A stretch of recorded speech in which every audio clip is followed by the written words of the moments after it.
I'm starting the recording now. Cell. What is cell? Cell is fundamental unit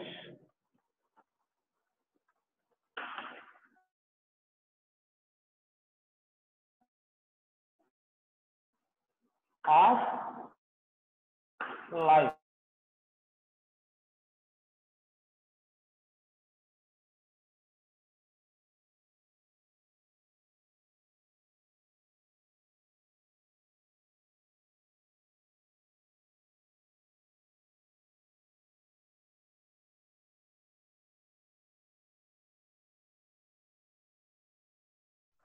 Sir, your video is frozen.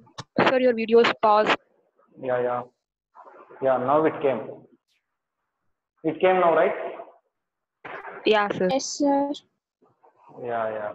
Because here network signals are weak, I think. Anyway, see, cell is said Now to it be. is.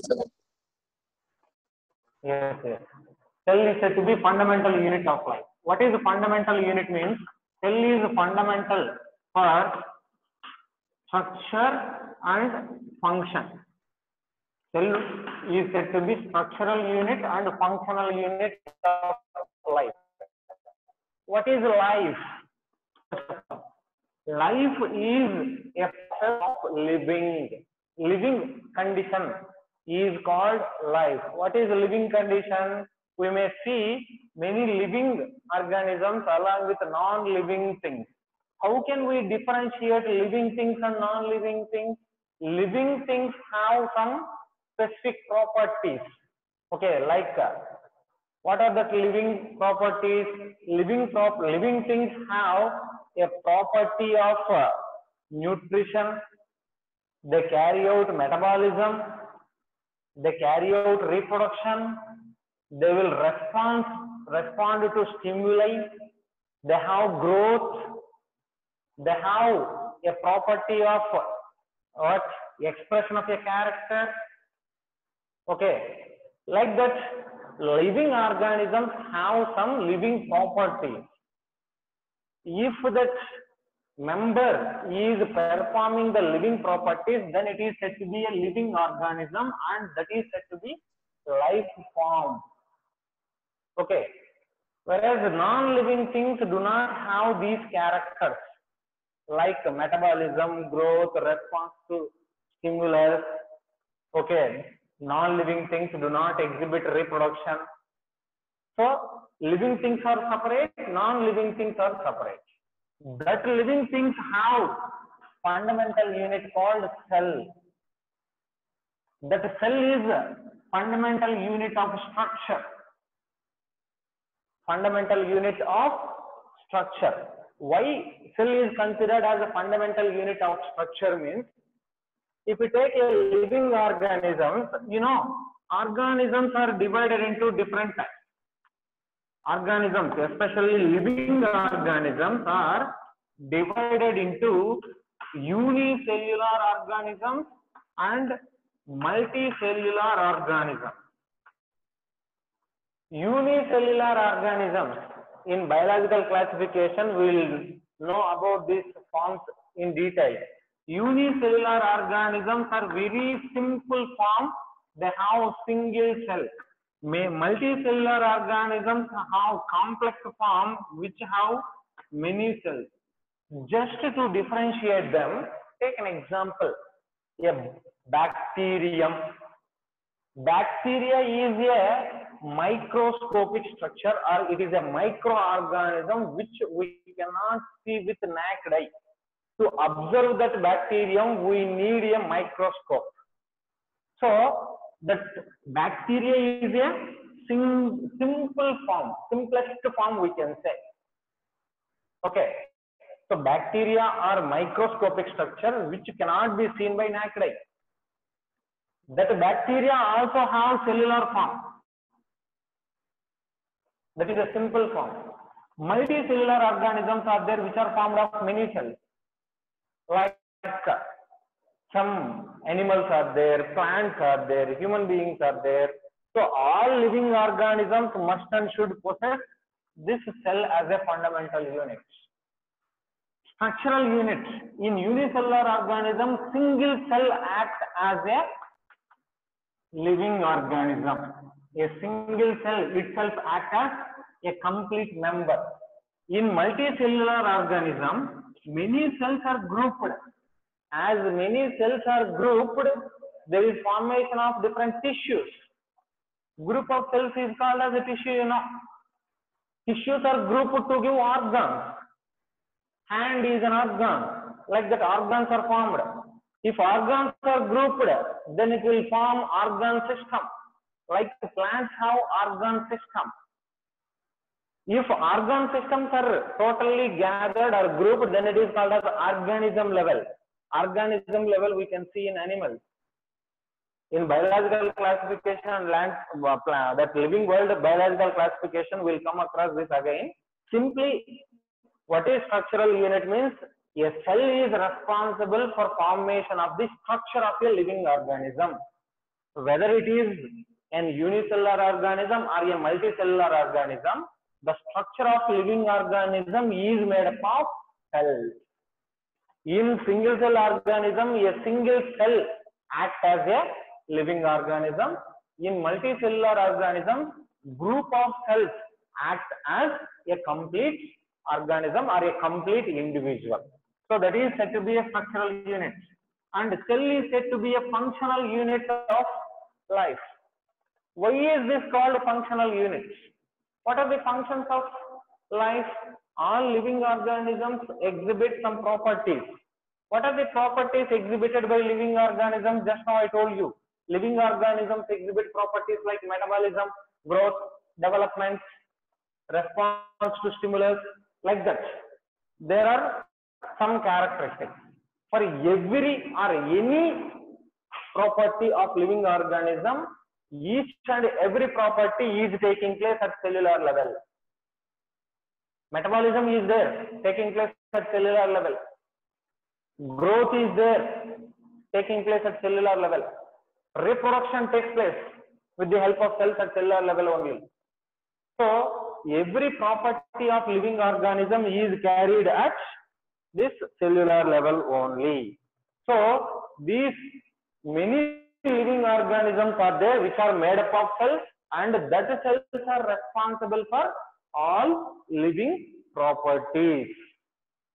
Okay, so our world where living organisms are there, that is made up of many organisms which are from simplest form to complex form.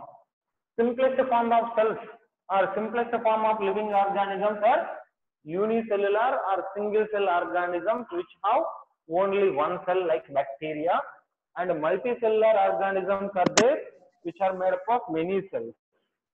Okay, in this cell chapter we are going to deal about what is a cell, what are the properties of cell. Before that, what are the components of cell, what are present inside the cell. Okay, and the function of each component of cell, that will come across. First of all, before going to cell, see history of the inventions made in concern to the cell. To describe the cell or to find the cell, whoever contributed, the scientists and their contributions will look after, then we'll go further. And Johnson and Johnson are two scientists. F. Johnson is one scientist along with another scientist named Judd Johnson. F. Johnson and Judd Johnson, they invented simple compound microscope. They invented compound microscope. What is microscope? Microscope is a structure, it is an instrument by which we can observe very small organisms which cannot be visible to naked eye, that we can observe with the help of microscope.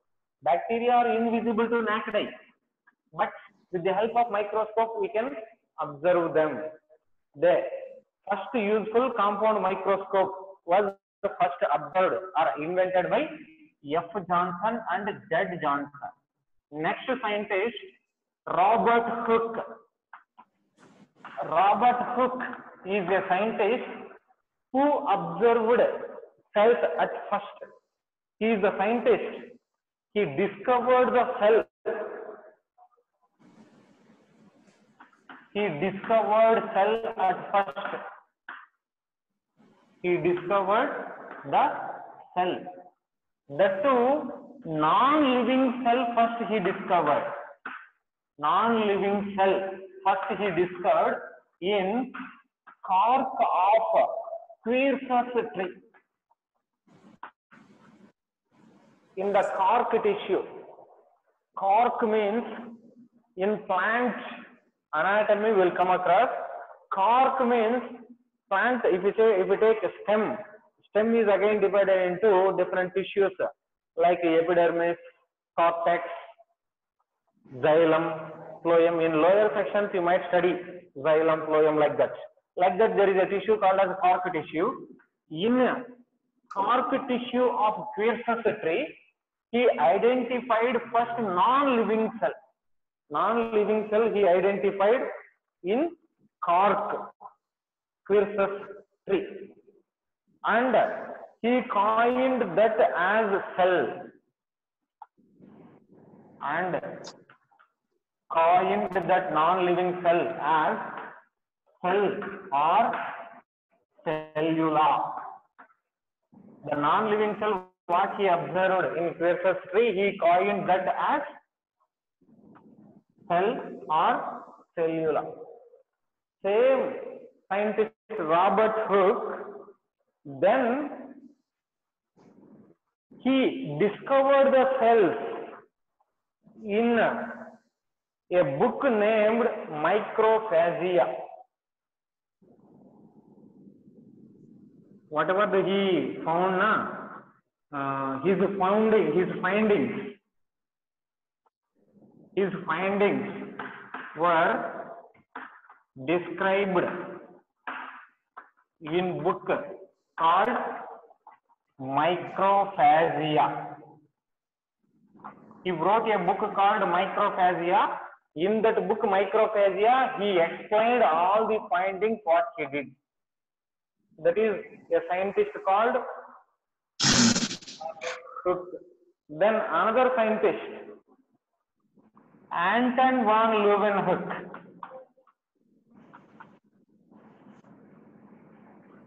Anton van Leeuwenhoek. He is the scientist who observed living cells. He observed living cells. He observed living cells like bacteria, some protozoa cells, RBC cells, etc. Anton van Leeuwenhoek is a scientist who observed bacterial cells, protozoan cells, and some RBC cells also. Someone is making disturbance. Wait 1 second, I will mute. Okay, right. See now, Anton van Leeuwenhoek is a scientist who observed living cells first by using microscope. Like bacteria, protozoa, and RBC cells, he observed first time. Then another scientist named Marcello Malpighi. Marcello Malpighi. Marcello Malpighi is a scientist who studied animal tissues.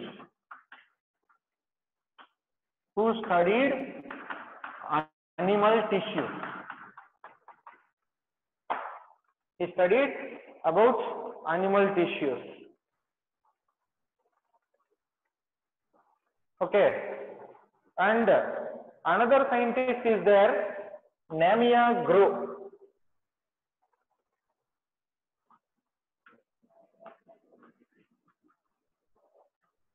Nehemiah Groves is a scientist who observed plant tissues.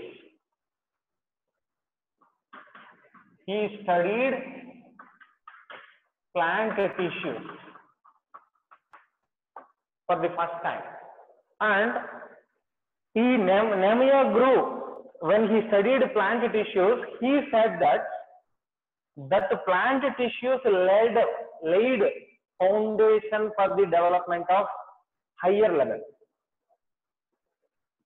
and he said plant tissues laid foundation for higher level. What is this lower level, higher level means? Suppose, you know how living organisms were developed on Earth? When Earth is formed from the sun, there is no living organism. That formation of Earth, the Big Bang theory, you know. So Earth is formed from, separated from sun, and there is a very more temperature. After that, many years, about million of years, then Earth was cooled and living organism was developed. First developed living organism is a bacteria or prokaryotes. Then prokaryotes are multiplied to eukaryotes. Not multiplied, they are modified. Like that, a simple organism was developed, which is unicellular organism like bacteria. Then it was modified. Like that, there is a change in the character. That we can say as evolution. You might study evolution in lower classes like 10th class. Evolution is nothing but change in the species, and the development of a new species is called evolution. As evolution is taking place, there is a formation of new members. Here also, Nemia grew is a scientist who studied plant tissues. That plant tissues laid foundation for the development or formation of next level. And he also described histology. Histology. Higher tissues. Study of the tissues is called as what? Histology. The histology was laid foundation by the Nemia group. Okay. Then, did you copy this?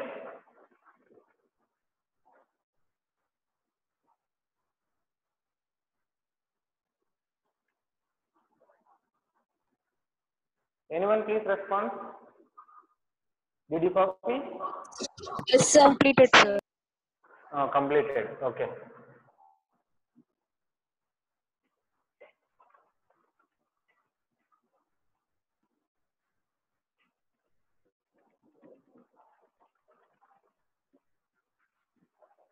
Then another scientist called Alfonso Corti and F. Fontana.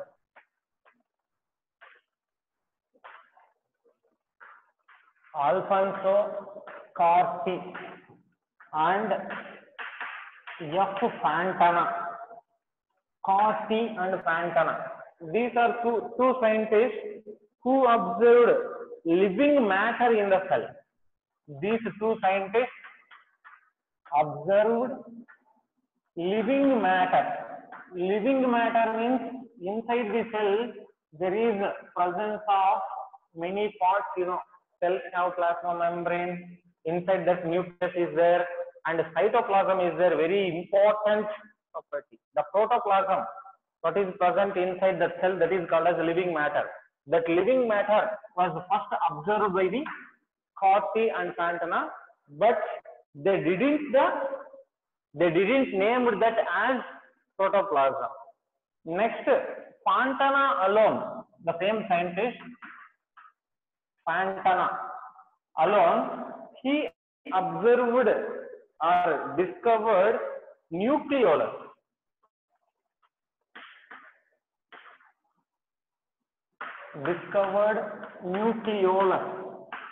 Nucleolus. Normally, in higher organisms, inside the nucleus, there is presence of a structure called as nucleolus. Okay. Nucleolus, he observed in skin cells of eel. eel is a member. In that eel, I think it is a kind of fish. In that fish skin cell, he observed the nucleolus inside that. And next scientist, Dujardin. Dujardin is a scientist. What he did is he named the living matter. The living matter was discovered by Corti and Santana. That living matter was named as sarcode. Living matter was named as a sarcode by Dujardin. And another scientist named Purkinje.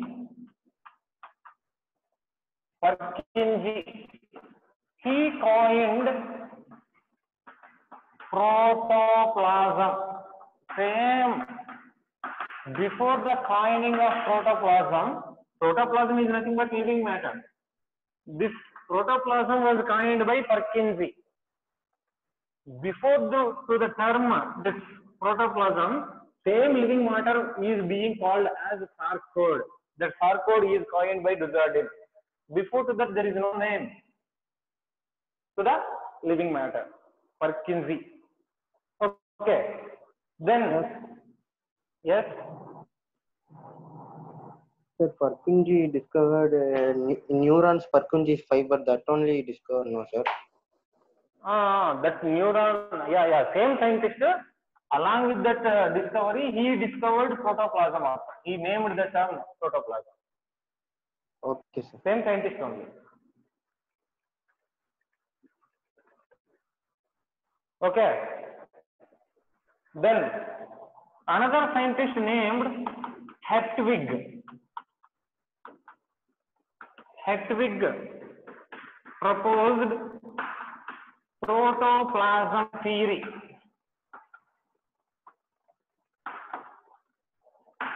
According to this protoplasm theory, inside the cell, all metabolic activities are carried by protoplasm only. Inside the cell, there is the presence of living matter.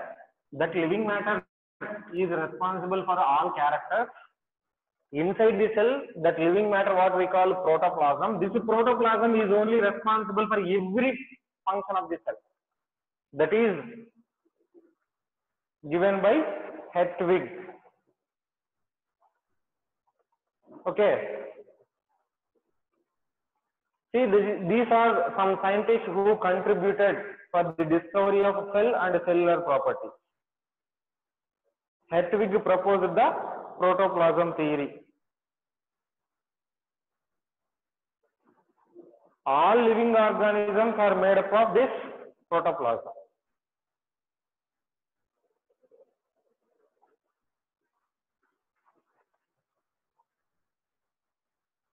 Now write that.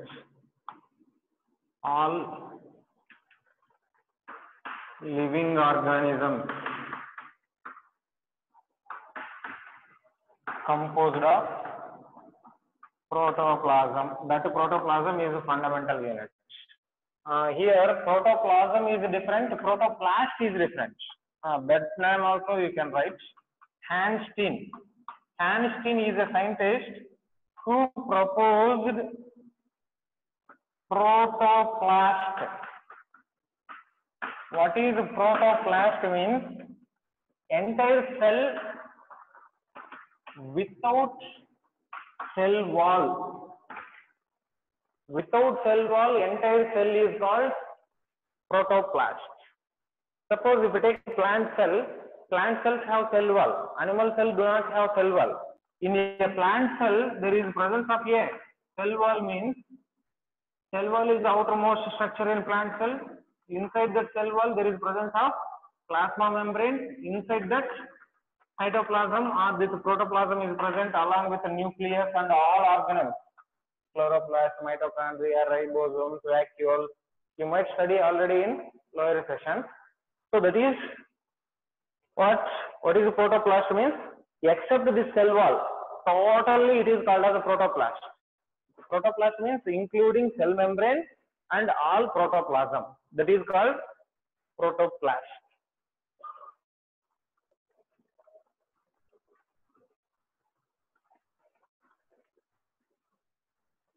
Okay. Complete this, then we'll go for what is cell and the introduction of cell we'll see now.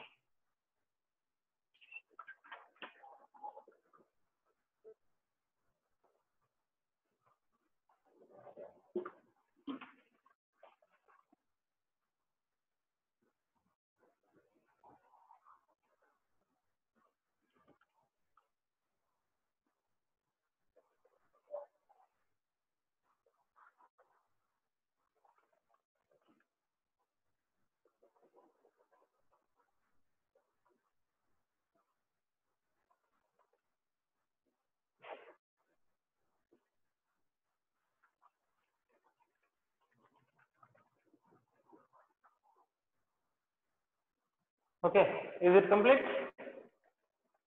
Can I erase the board?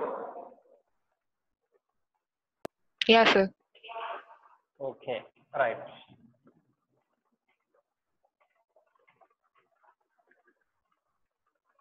See now, what is a cell?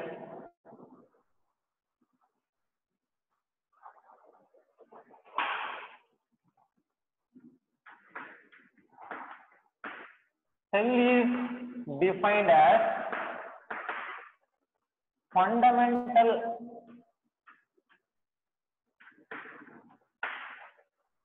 unit of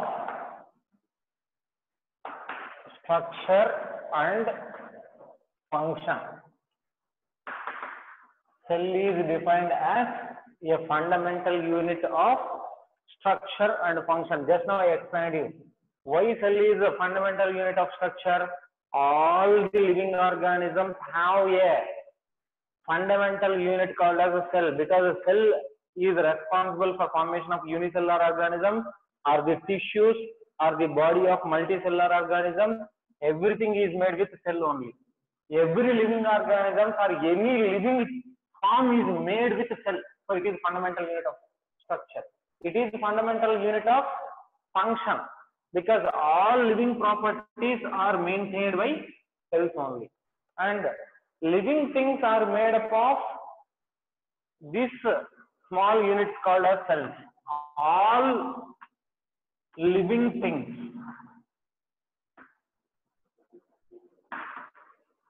are made up of these material units called cells.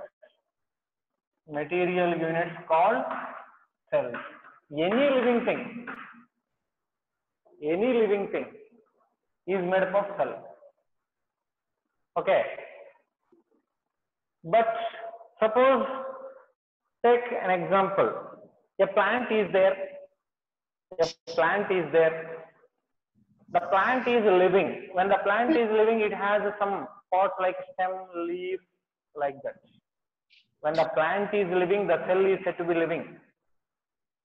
If we cut off some stem or leaves, if leaves are detached from the plant and if it is kept aside for some time,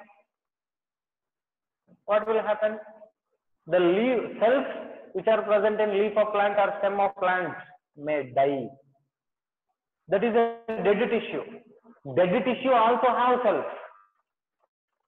Not only living tissues. Living tissues means which are performing all the properties of life. They are living tissues. Living tissues are performing functions means the member is still alive. That is a living cell. Non-living tissues may also have cells, but cells are not performing the living property. Suppose take wood or a table. Table is made from stem, wood of the plant. That has cells, but the cells present in that table are not living. Cells are there, but they are not living cells. If living cells are there, then only all the living properties can be exhibited. This is one point. And if we study all these cells, study of cells is called cytology. If we study the structure of cell and the compartments or the parts of the cell and complete functions of cell, the study of cell is called cytology. Whereas comparative study of cell,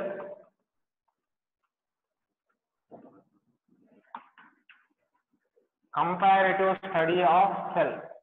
What is comparative study of cell? Comparative study of cell is called as cell biology. What is this comparative study means? In this comparative study, we will study about different properties of cell, like biophysical properties, biochemical properties, genetic studies, structure, function, heredity, all. What are that comparative study means? Study of biophysical properties, biochemical properties,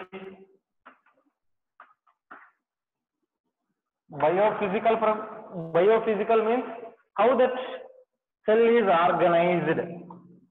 What is the organization of different organelles inside the cell? Biochemical properties means what are the chemical changes that are taking place. Metabolic changes we can say biochemical. Biochemical properties, genetical studies or genetic characters. What is the DNA? What is the number of genes? What are the characters expressed by the cell? That is genetic character. Structural properties. Structural means suppose some cells may have some different structure. Suppose in bones, cells have strength. In skin, some other cells are there. In liver, some other cells are there. Nervous system has a neuron. So structure of different cells is different. Structural, functional properties, hereditary properties. All cells may not perform same properties. Suppose in plants, some cells are responsible for protection. Cells which are present on surface of plant parts, they are epidermal cells. Epidermis is responsible for protection. Xylem, phloem, they are responsible for transport. Like that. In animals, suppose RBC is there. What is the function of RBC? It has hemoglobin. It is responsible for transport of CO2 and H2O. Carbon dioxide, CO2 and O2. Carbon dioxide and oxygen are being transported by RBC with the help of hemoglobin. Okay, like that, there is nervous cells are there. They are responsible for transmission of the message. Muscle cells are there. They are responsible for contraction and relaxation. Bone cells give stiffness. Okay, like that, there are some properties. If we study biophysical, biochemical properties or genetic characters or structural, functional, hereditary properties, this is called what? Cell biology. Study of hereditary properties we can say. Study of biophysical, biochemical properties, genetic characters, structural properties, functional aspects and hereditary properties of cell. If we study all this comparatively, then that study we can call it as cell biology. Okay, cytology is different, cell biology is different. Study of cell we may think cell biology. No, study of your cell is called cytology. Study of cell is called cytology, whereas the comparative study of your cell is called what? Cell biology. Note down this. Just we have 1 minute for this meeting. Okay. After half minutes, the meeting will be ended because 40 minutes is over. Join with the same link. You can join with the